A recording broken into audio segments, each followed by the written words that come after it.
आपके सामने पेश हैं टॉप 10 बॉलीवुड हेडलाइंस। नाम कार्तिक आर्यन, उम्र 33 साल, बॉलीवुड में डेब्यू 2011 में। बॉलीवुड में अब तक 16 फिल्में की, लेकिन जलवा ऐसा कि 1 नवंबर से इसे बॉक्स ऑफिस पर रोकने के लिए एक नहीं, दो नहीं, बल्कि पांच सुपरस्टार एकजुट हो गए हैं। इन सुपरस्टार्स ने कमर कस ली है कि ये पांचों अपनी फिल्म को बॉक्स ऑफिस पर किसी भी कीमत पर हिट करवा कर ही मानेंगे। इतना साफ हो चुका है कि कार्तिक आर्यन की भूल भुलैया से बॉक्स ऑफिस पर टकराने के लिए रोहित शेट्टी के नेतृत्व में अजय देवगन, अक्षय कुमार, दीपिका पादुकोण, टाइगर श्रॉफ, रणवीर सिंह, जैकी श्रॉफ और सलमान खान खुद सिंघम अगेन लेकर आ रहे हैं। बॉलीवुड के इतिहास में इस तरह का मुकाबला पहली बार ही होने जा रहा है जब इतने बड़े सितारे एक युवा सितारे की फिल्म से टकराते नजर आएंगे। भूल भुलैया 3 का पहले से ही दिवाली पर रिलीज होना तय था, लेकिन सिंघम 3 को पहले 15 अगस्त पर रिलीज होना था।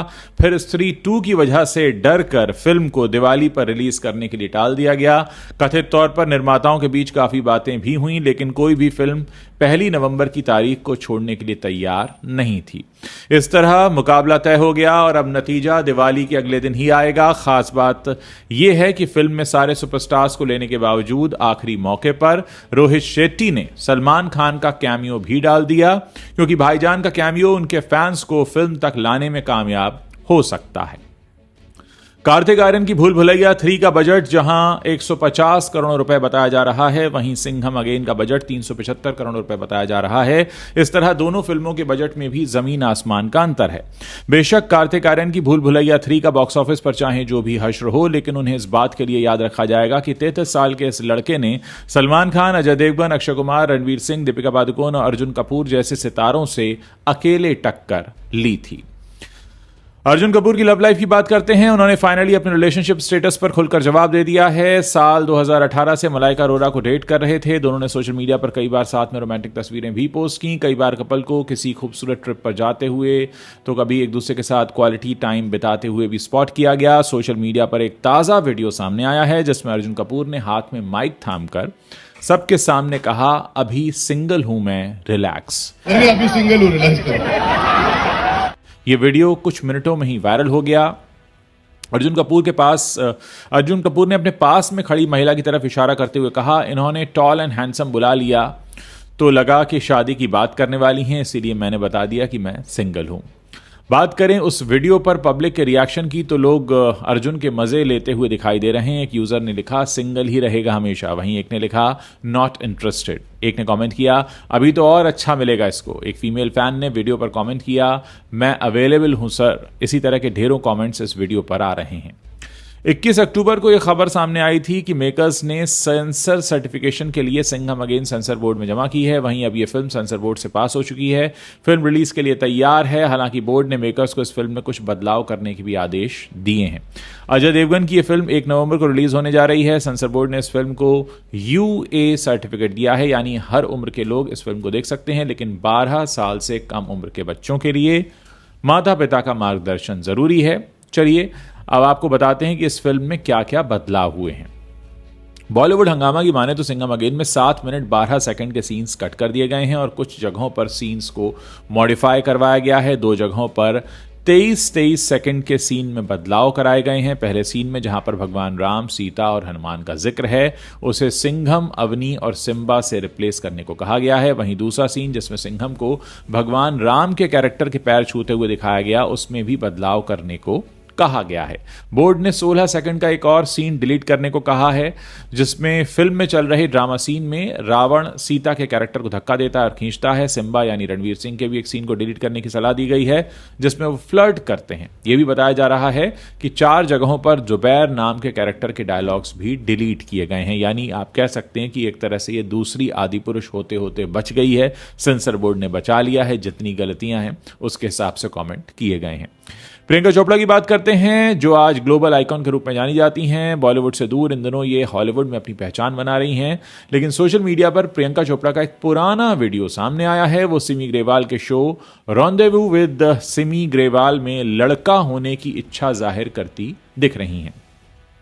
प्रियंका चोपड़ा अपने इंटरव्यू में कहती हैं कि कभी कभी मुझे लगता है कि काश मैं लड़का होती, और अगर लड़का होती तो उनकी जिंदगी की आधी मुश्किलें कम हो गई होती।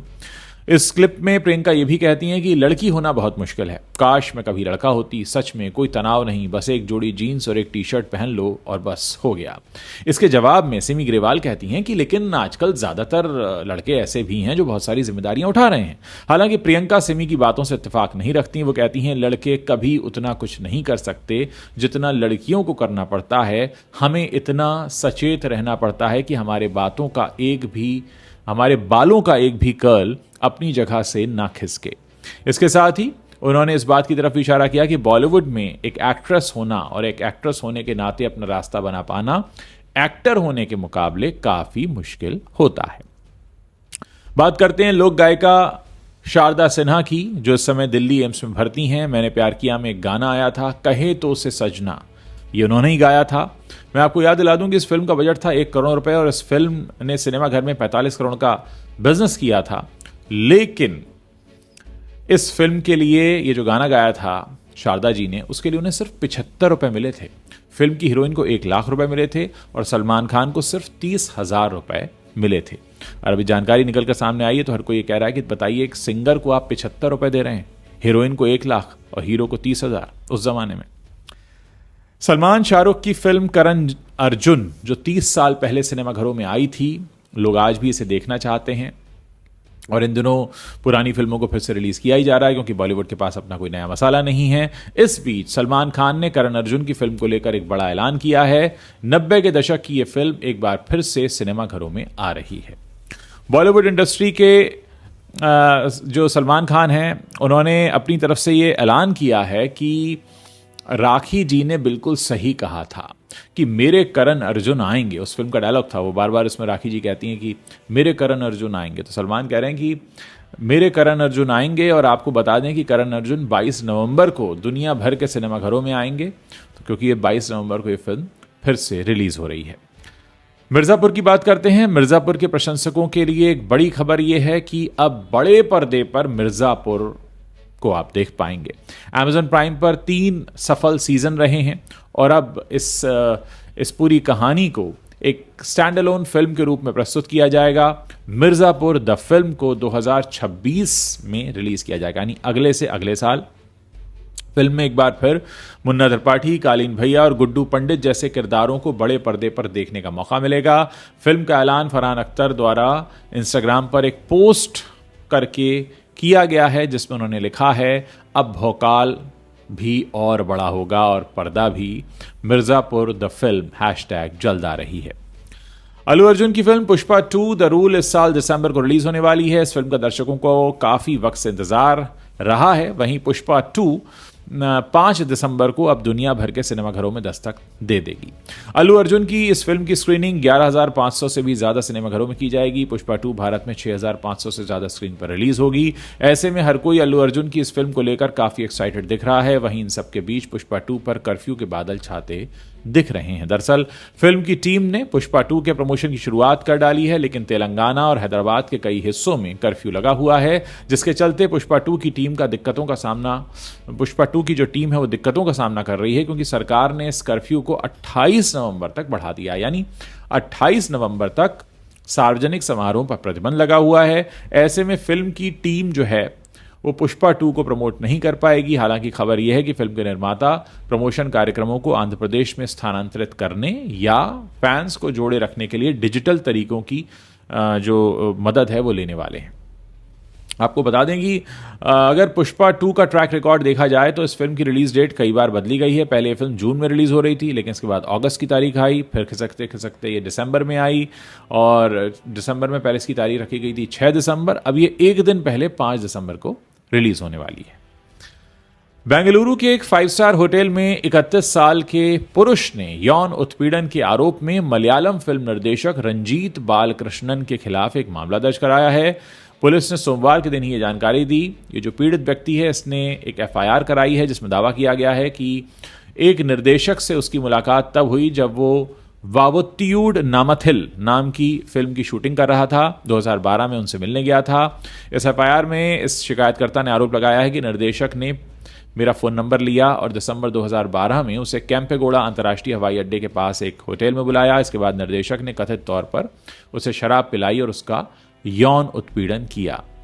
अब ये घटना तो हुई थी 2012 में, लेकिन शिकायतकर्ता ने अब हिम्मत इसलिए दिखाई क्योंकि आपको याद ही होगा हाल के दिनों में मलयालम फिल्म इंडस्ट्री में जो कलाकारों के साथ यौन उत्पीड़न चल रहा है उसकी बड़ी रिपोर्ट सामने आई थी। तो उस रिपोर्ट को देखकर इन जनाब के अंदर भी हिम्मत हुई और उन्होंने कहा कि अब मैं अपनी बात भी सबके सामने लाऊंगा।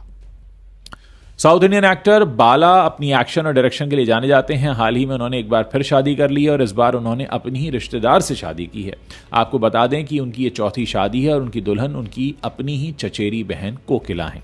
इस खबर के सामने आने के बाद ट्रोलर्स ने उन पर निशाना साध दिया, खासतौर पर उनकी पहली शादी के उथल पुथल भरे अंत को देखते हुए। और अब मीडिया के साथ बातचीत में बाला ने उन सभी ट्रोलर्स को अपना जवाब दिया है। मीडिया से बातचीत के दौरान बाला ने उन लोगों के बारे में अपनी राय व्यक्त की जो चौथी बार शादी करने के उनके फैसले के बाद लगातार उन पर निशाना साध रहे थे। उन्होंने बस इतना कहा कि उनकी जो नफरत है यह जलन की वजह से है, उनको ईर्ष्या है क्योंकि उन्हें खुद लड़कियां नहीं मिल सकती। बातचीत में बाला को यह भी कहते सुना गया कि हम जल्द ही एक बच्चा पैदा करेंगे और हमारी शादीशुदा जिंदगी बहुत अच्छी है।